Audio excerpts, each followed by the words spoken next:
I've been a little off the grid lately, and honestly, the good thing about social media is I really don't have to talk about why, and I wasn't even sure how to talk about why.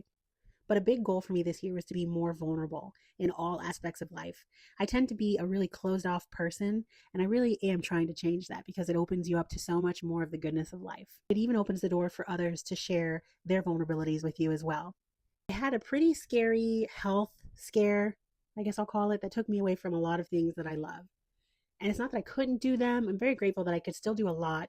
I just became paralyzed by fear of the unknown and what the outcome might be that I basically just stopped doing everything. I worked, came home, worked out when I had energy, and I slept. And if you know me, you know I love making things with my hands, especially sourdough. Honestly, it's a bit of an obsession. But when I found out I needed ultrasound scans and eventually a biopsy, it became really hard to think about anything else. And somewhere in all the waiting, I stopped baking, I stopped creating things, I definitely stopped sharing. Thankfully, after all the scans and the biopsy and the waiting, everything came back benign and I couldn't be happier. I swear I felt like I could finally breathe again, or I guess in this case, bake again.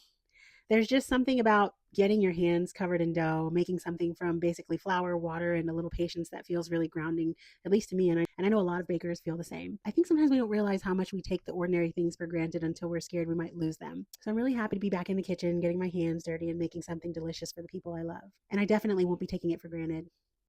Anyway, thanks for being here, y'all, and thanks for watching.